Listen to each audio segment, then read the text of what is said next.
Assalamualaikum warahmatullahi wabarakatuh. Diskusi 11 Studi Komparatif Pendidikan Dasar di Berbagai Negara.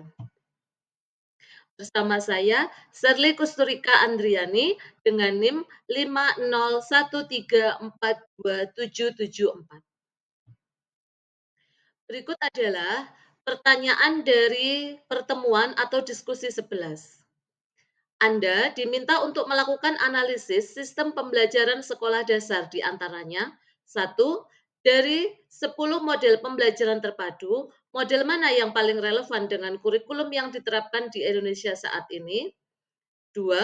Paparkan apa yang menjadi tujuan dan fungsi, landasan, prinsip-prinsip, rambu-rambu, serta tahapan pembelajaran tematik terpadu yang selama ini Anda implementasikan di kelas atau di sekolah. 3. Dengan melihat nomor soal 2, silakan Anda analisa apa yang menjadi perbedaan antara kurikulum tematik terpadu pada kurikulum 2013 dengan kurikulum Merdeka Belajar. Bagaimana implementasi di tempat Anda mengajar, serta sebutkan nama sekolah atau daerah Anda.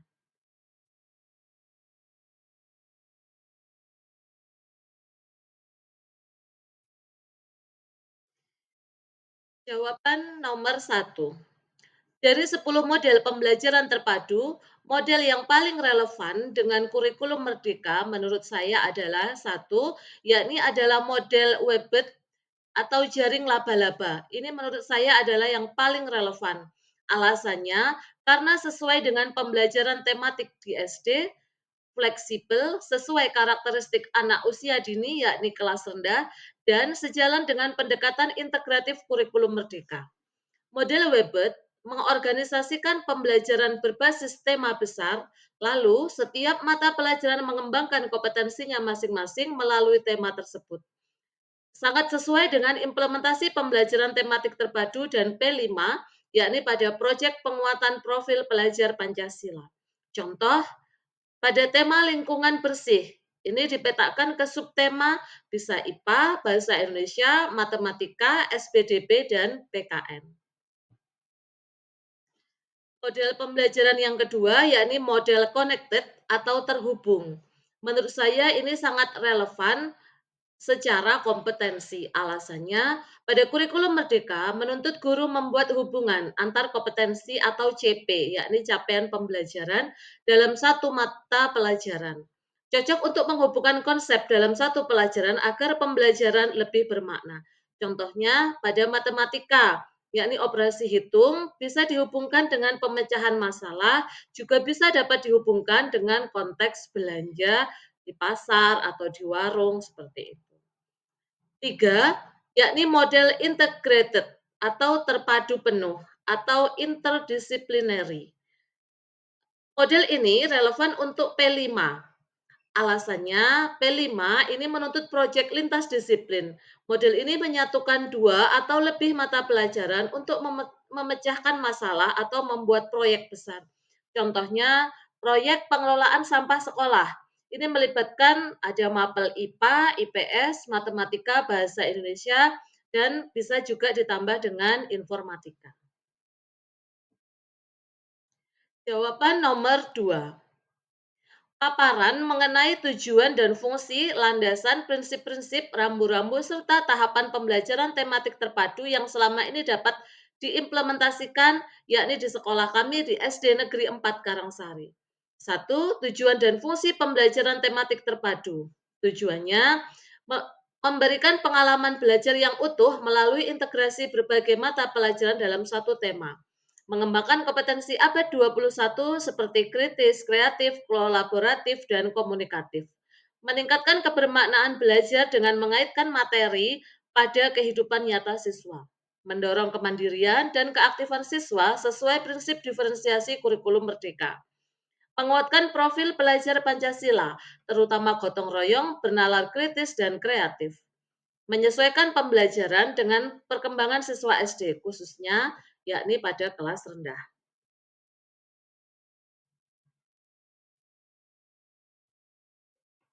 Berikutnya adalah fungsi. Mempermudah pemahaman konsep melalui tema yang dekat dengan pengalaman sehari-hari. mengurangi tumpang tindih materi antar mata pelajaran, meningkatkan efisiensi waktu dengan menyatukan beberapa kompetensi dalam satu kegiatan, memfasilitasi penggunaan metode pembelajaran aktif yang bervariasi, menguatkan keterhubungan sekolah dengan lingkungan termasuk konteks yakni di wilayah kami Desa Karangsari. Berikut adalah landasan pembelajaran tematik terpadu. Ada 3 landasan. Yang pertama adalah landasan filosofis.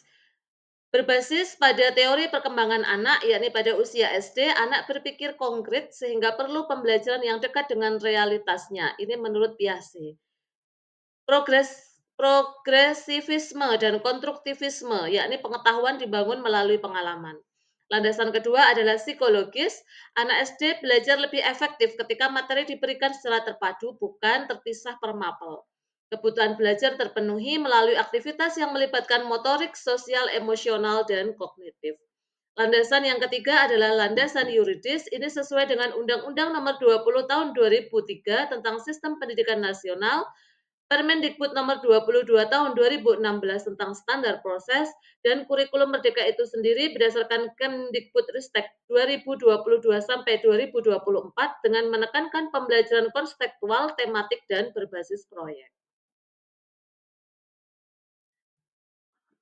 Tiga adalah prinsip-prinsip pembelajaran tematik terpadu. Ini ada beberapa, yakni berpusat pada peserta didik, holistik, dan mengintegrasikan konsep lintas mapel, relevan dengan kehidupan nyata siswa, fleksibel sesuai konteks sekolah, mendorong kreativitas siswa, mengutamakan kerjasama dan kolaborasi, dan yang terakhir berorientasi pada tujuan kompetensi, yakni capaian pembelajaran. Keempat, rambu-rambu pembelajaran tematik terpadu. Tema ini dipilih berdasarkan kedekatan pengalaman siswa. Tema harus memuat kompetensi dari berbagai mapel yang relevan, integrasi dilakukan hanya pada mapel yang terkait alami, dan kegiatan harus variatif dan berbasis aktivitas nyata, penilaian bersifat autentik tentunya, dan pembelajaran aktif menyenangkan dan sesuai karakter siswa, dan terakhir, rambu yang terakhir adalah guru menyiapkan media pembelajaran yang konstekstual. 5. Berikut tahapan pembelajaran tematik terpadu yang kami implementasikan di sekolah kami, yakni di SDN 4 Karangsari. Berikut ada tahap perencanaan, yakni 1. Menganalisis CP tiap mata pelajaran, 2. Memilih tema yang sesuai dengan kebutuhan siswa dan konteks sekolah, 3. Memetakan elemen dan tujuan pembelajaran ke dalam subtema, 4. Menyusun alur kegiatan harian termasuk aktivitas diferensiasi konten, proses, ataupun produk. 5. Menyiapkan media pembelajaran, bisa lingkungan sekolah, LKPD, video, kartu, gambar, dan alat peraga. Keenam, menentukan jenis penilaian, bisa observasi, rubrik proyek, penilaian kinerja, ataupun portofolio. Tahap yang selanjutnya adalah pelaksanaan pembelajaran atau tahapan di kelas dengan kegiatan pendahuluan, yakni apersepsi menggunakan pertanyaan pemantik, menghubungkan tema dengan kehidupan siswa di lingkungan sekitar, menyampaikan tujuan pembelajaran dan aktivitas.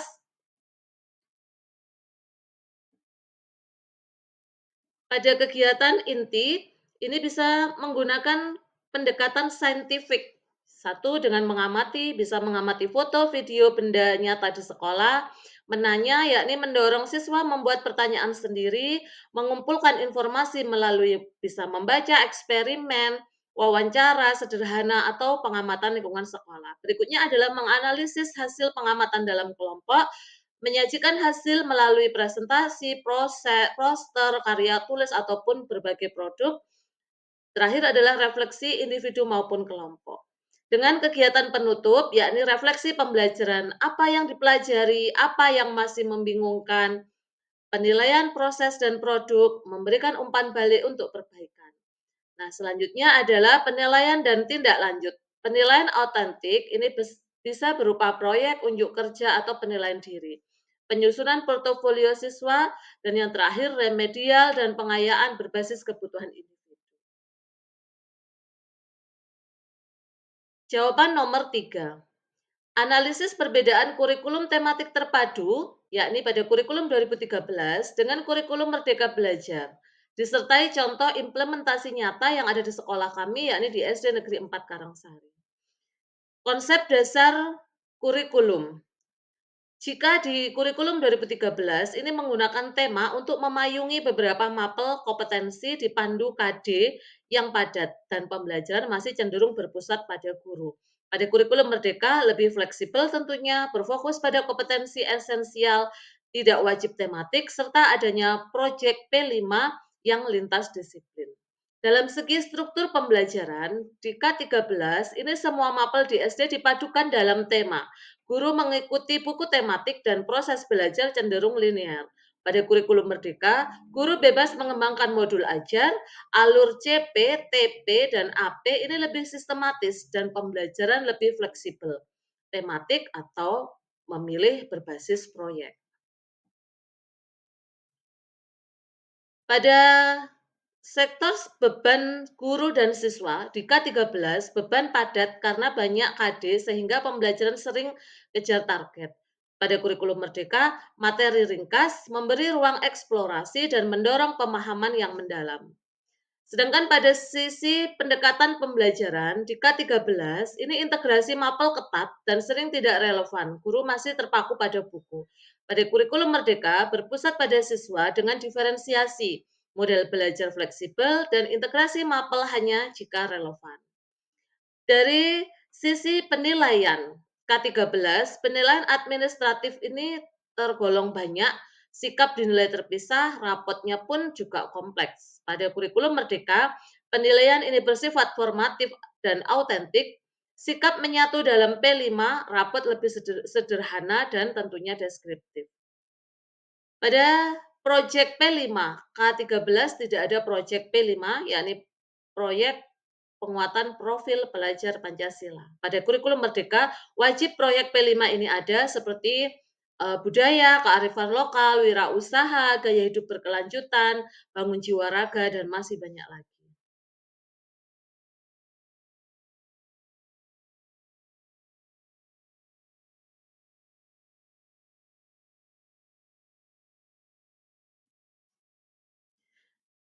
Terima kasih, sekian paparan dari diskusi 11. Saya akhiri. Wassalamualaikum warahmatullahi wabarakatuh.